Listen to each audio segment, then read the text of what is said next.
So it is day 3 of the reading rush. It is Wednesday.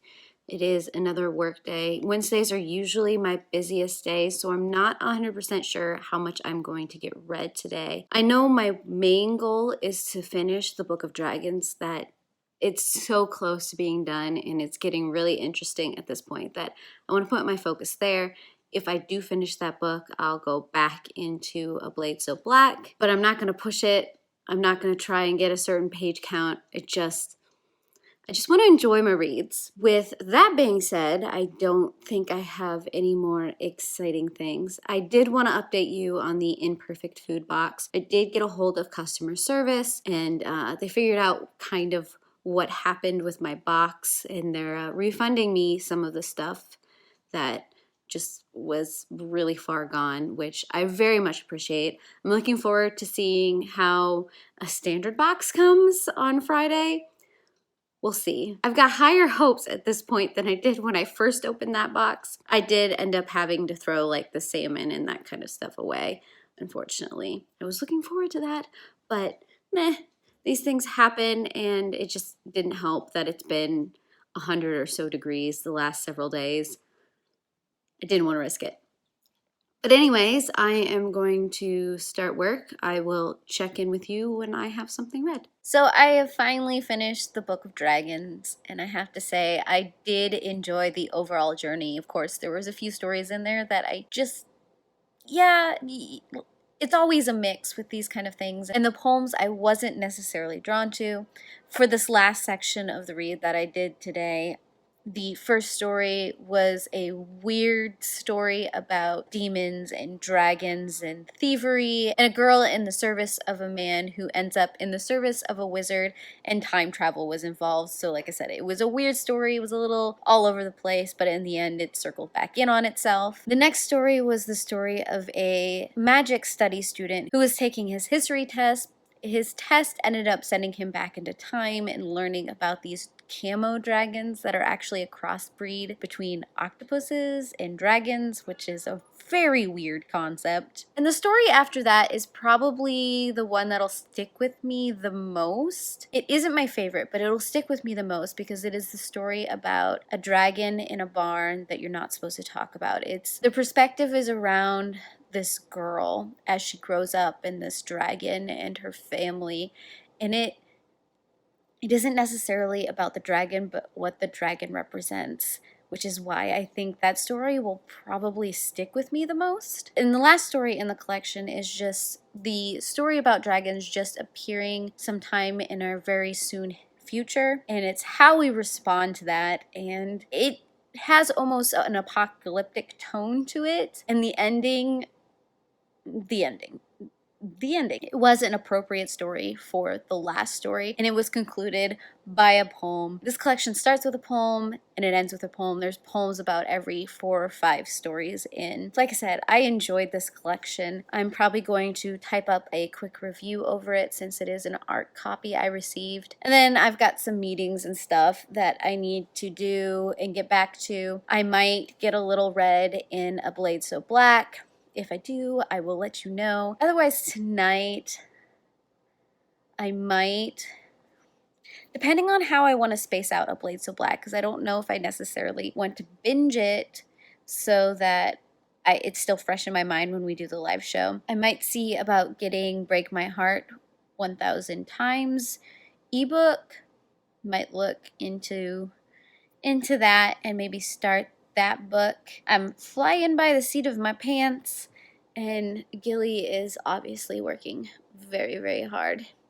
He, at this point, is my work support animal, and I love it. I love it so much. So I'll get back to work, and I will see you guys soon. The animals are starting to scream to get fed, so that means work day is done, and I need to feed them.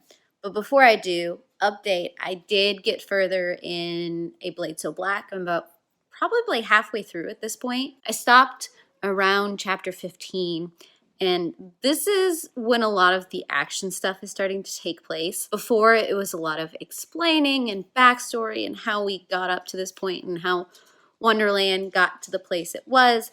But now we've got some conflicts starting. We've got Alice's quest, I'm guessing, is going to take her through the rest of this book and leave at the cliffhanger for the next book. I still don't know how I feel about how the Lewis Carroll stuff is placed within this story.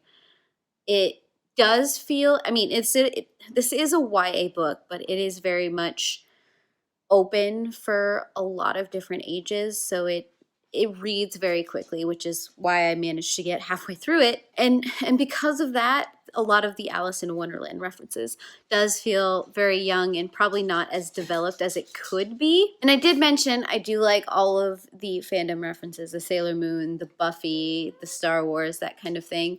I do wonder, with this book being aimed more at the teenager range, I'm getting all the references, but a lot of people that I think this book is probably geared towards are half my age, and I don't know how much those fandoms interplay with that age range at this point.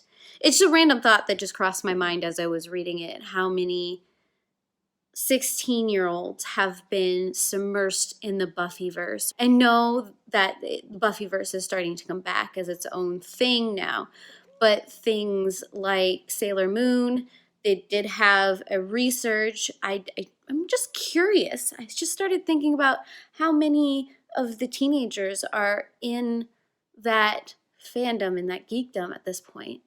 Just a random thought that crossed my mind. It doesn't affect reading at any point. I just wonder if the younger audience reading this book gets a lot of those references. So, if you have read this book and you have thoughts on that, I would love to hear them. Otherwise, I'm going to feed the animals. I did contemplate maybe taking one of my manga reads and going outside. Supposedly, it's kind of nice outside right now. I'll know when I go and water the plants. We'll find out. Otherwise, I'm going to probably start in on Break My Heart 1,000 Times. I did get the ebook. We'll see how all of that goes. And Gilly is so politely awaiting. So I will end this here, and I will see you in a second. I just wanted to show you my cute little pepper plant.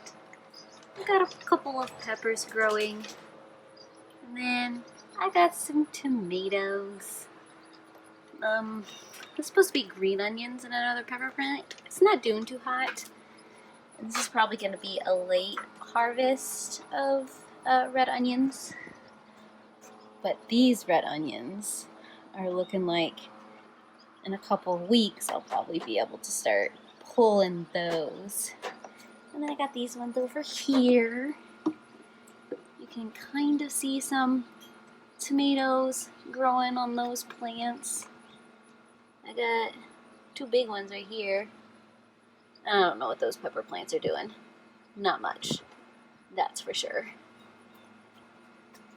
But this is my little garden.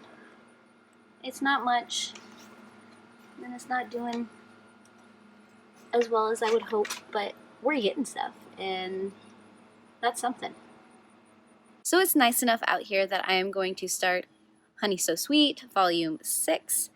I don't know how far I'm going to get to it before the dogs decide that they want back inside. They're not outside dogs, but I don't want to leave them inside alone because Jeff isn't home yet. He will be eventually, but I want to see how far I can read before he comes home or until the dogs tell me to go inside. Otherwise, I am just sitting on the steps of the deck because we don't have any outside furniture yet, and we didn't get a chance to hang up the hammocks. I don't even think we have hooks. We have to go buy hooks. Wasn't prepared.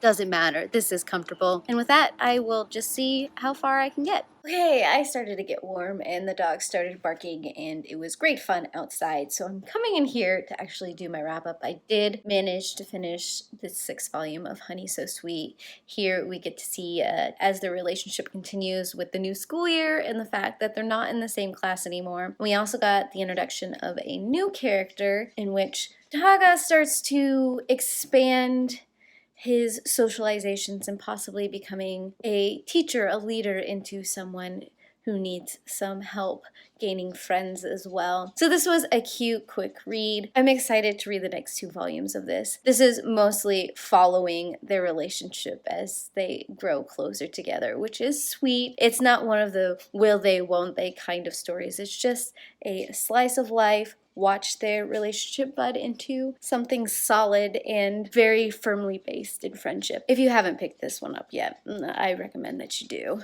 Okay.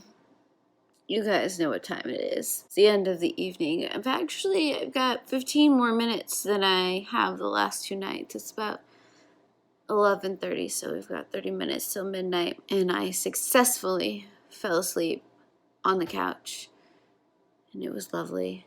But I did manage to start and Break My Heart 1,000 times. I got a good chunk read. I'm probably about 10% of the way through. Now, this book is the basis for the movie I Still See You, which I randomly found one day on Amazon Prime and really liked it. Now, so far there is of course, there's some differences between the two. You've got characters that didn't exist in one that exist in others, and you get perspectives in one that you don't get in the other. And I'm actually kind of surprised what turned out to be kind of the plot twist or the answer to the thriller aspect of the movie is actually very clear up front. So I don't know how the tension is going to build throughout the book. Maybe it's just, I do feel like the book has more of an eerie or horror aspect, whereas the movie was more of a thriller and less of the horror.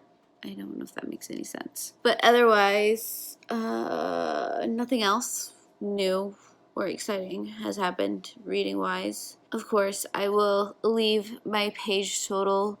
It's a combination of the 4 different reads from today. I think it was 4. Yeah, I finished the Book of Dragons. I got another chunk of A Blade So Black. I finished volume 6 of Honey So Sweet. And then I started Break My Heart 1,000 times. We're going to have a guest for this last part. But anyways, I don't know where I was. Well, I guess it really doesn't matter. I'm at the end of the video. He said it best. We're all tired. It's time for bed. I will get this edited at some point and uploaded as per usual, so you guys can see this. That sentence was kind of pointless. What I'm trying to say is, I will see you tomorrow. Bye.